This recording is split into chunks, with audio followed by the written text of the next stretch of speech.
Microphone check, 1, 2, what is this? It's the 5'7" assassin in the podcast business. I am your host, Rohan Patra, the rap music plug at your service. The Rap Music Plug podcast presented by QLC TV is the remedy to the I don't have anything good to listen to problem. Through in-depth album and song reviews, as well as artist interviews and general rap commentary sprinkled in between on all of what the mainstream and underground rap scenes have to offer, this is your one-stop shop to knowing what to add to your queue, play next, or pop into your record player. Welcome to the show.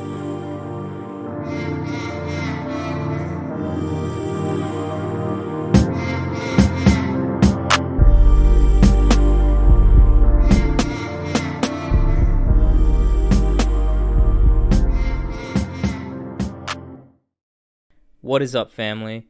This is episode 34 of the Rap Music Plug podcast, and I'm here with another album review, this time Conway and Big Ghost's If It Bleeds, It Can Be Killed.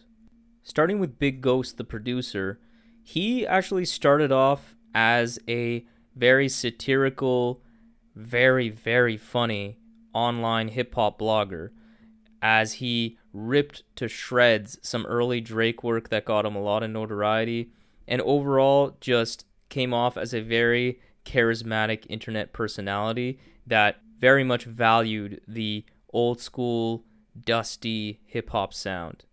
But behind the scenes, he was slowly making beats, and then fast forward to 2015, he drops his first produced album with none other than Westside Gunn and Conway. And since then, he's dropped over 10 projects with underground spitters like Conway, Westside Gunn, but also Ankle John, Ghostface Killah himself, 38 Spesh as well. This is also not even the first collaborative album between just those two, Conway and Big Ghost, as they released No One Mourns the Wicked in 2020. And overall, I think Big Ghost has a lot of skills, and I think as time has passed, his productions have got better and better with each and every album. Conway, on the other hand, is a Buffalo rapper from New York, hailing from the Griselda crew that at this point everybody, even in the mainstream, knows about. They've been on a tear in recent years. And for Conway, after coming out of the gate in his career in the 2015-2016 timeframe, Conway was seen as the most respected member of the Griselda family, with two strong projects in Grimiest of All Time and Reject 2. But after that, in the couple years prior to 2020, something started to happen. Conway was starting to fade, seemingly moving into third place in terms of popularity and respect within the Griselda family through the emergence of Benny as an elite-level spitter and Westside Gunn's continued excellence in creating decadent slices of street rap luxury. Conway, on the other hand, was producing middling efforts at a high rate, often shorter and more one-dimensional albums than I'd like, all in all lacking in artistic ambition, to put it frankly. This is to not say that Conway wasn't still rapping very well. He was. It's just that he wasn't giving me enough of himself to personally connect with, and wasn't making up for this with entertaining enough punchy songwriting or exceptional beat choices. So Conway was at a crossroads, and in 2020, Conway proved his doubters wrong. His full-length album, From a King to a God, was finally the fulsome, mature effort from Conway that many of us were looking for, serving as maybe the best album of Conway's career, but certainly the most complete and varied. Now, fast forward only a few months, If It Bleeds, It Can Be Killed shows that Conway's growth that he displayed on From a King to a God wasn't just a fluke. Conway sticks to his guns here, pun intended, but continues to expand his subject matter to more personal territory that gives me new information that I only just learnt about the guy 5 years into listening to his music. Conway speaks on his bipolar condition that definitely was shocking to hear, and further amplifies the struggle and trauma Conway lives with from his time growing up and particularly when he got shot in the face. He also opens up on this album about infidelity, learnings that he gained from real tragic events and loss in his life that all display a strong maturity and inspiring sense of perspective. So for me, Conway continues to show growth lyrically, but also from an album creation standpoint. Because the reason this album stands out in Conway's vast catalog is due to him and Big Ghost creating a well-rounded album that satisfies in multiple different ways, featuring songs that are as luxurious as they are murderous. The beats here are the best I've heard from Big Ghost to date, with crunchy percussion, nicely placed soul samples, and flashes of sinister sounds that all come together really nicely. The flow of this album, too, is much improved from their last collab album together because there is no unnecessary lulls or wastes of space this time around.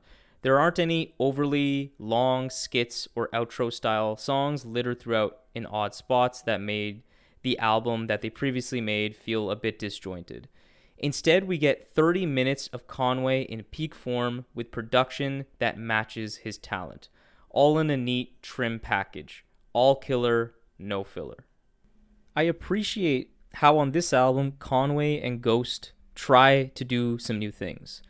On Losses to Blessings, it features some gorgeously sophisticated transition between the beats on this track that shows just how far Big Ghost has come with his production skills, all while Conway rides these beats on this track so well and creates a lyrical concept around the different tones of the beats on this track, with the darker lyrics coming on the first half of the song, while a more prideful or grateful lyrical tone coming in the back half over the beautifully bright production from Big Ghost. The aptly named Red Beams has a fitting beat with blasts of synth that keep going in the instrumental that sounds legitimately like what a red beam would sound like. Definitely a strange beat, but it sounds great, with a nice driving rhythm, with Conway sounding focused and spitting some really good shit. And on the closer, Forever Ago, Conway gets more topically focused than he normally does, and really opens up about his relationship, his struggles with PTSD, and the genuine self-awareness he possesses, clearly depicting that he has negative coping behaviors and knows that he needs to overcome them to be an example for his children. This is a shining moment for the album and for Conway as an artist, as he raps as bare as the vocal sample that's manipulated on this beat. It's a great way to close the album. Another key aspect of this album that makes it so dope are the strong guest features. I'm glad I have clued into the Ransom wave at this point in recent months, because my ears were already properly calibrated to take in his ridiculous feature on Kill All Rats. That is then followed by Rome Street's absolutely murking it too. And he drops a crazy bar when he raps, "Took an oath that I would slice the throat of any Danny Hernandez. Had 6 9s in my possession, but I sold them all. Never tell you motherfuckers to who I know protocol." Referencing 6 9s, otherwise known as Danny Hernandez's now infamous bout with the police snitching on gang members that he used to hang out with in the past and got famous off of. This is just such a nice bar. This beat is also another hard instrumental with a sick, distorted guitar and nice dissonant sounds playing throughout that really sounds nice. There are not really any significant flaws with this album. The only thing I can really say is that Conway has dropped more quotables and displayed a bit more wordplay and better punchlines than he does here. And although I certainly like these songs that I'm about to mention, Jay Batter's and Highly Praised aren't nearly as ambitious in sound as these other songs. And Highly Praised in particular has my least favorite verses from Conway on the album. They were just, okay. So even though the album is 30 minutes, which is appreciated because I was worried this would be another sub 25-minute Conway album that doesn't give me enough to chew on, I'm glad it was this long, but it's still, in the grand scheme of things, a short album. So these slight drawbacks are still somewhat significant on a short album like this. Overall, though, If It Bleeds, It Can Be Killed is very consistent. And yeah, maybe doesn't have the highs that From a King to a God had. It's still a high quality rap album from Conway and Big Ghost that shows Conway is refusing to remain stagnant. They tried some different changes of pace here and there, and I think they executed it all very well. So I give If It Bleeds, It Can Be Killed a 7.7 on 10. If It Bleeds, It Can Be Killed is great production and strong lyrics throughout. There's really not much more you can ask for. So this concludes today's episode of the Rap Music Plug podcast presented by QLC TV. I hope this episode gave you some fresh new perspectives on the latest rap releases, as well as a recommendation for the next great rap record to add to your collection. But now that I've spoken, it's your turn to have your voice heard. So let's stay in touch.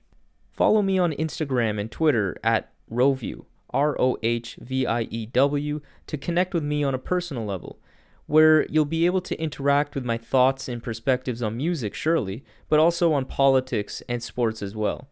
If you're an artist who wants to get their new song or album reviewed on the show, hit me up via email at qlctv.podcast@gmail.com or just send me a DM on Twitter or Instagram.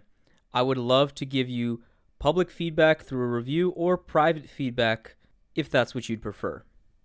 I would love to be a part of helping you grow as an artist, to help the show grow and ensure that everyone's listening to the best rap music at all times. Make sure you leave a review and rating on Apple Podcasts so that the show can be spotlighted by that wonderful algorithm and be exposed to more people. For exclusive content and updates related to the show, follow the Rap Music Plug podcast on Facebook. You can find all of this information along with exclusive playlists created by myself by clicking the link that's in the episode's notes. So that's all for today. Talk to you soon. Peace.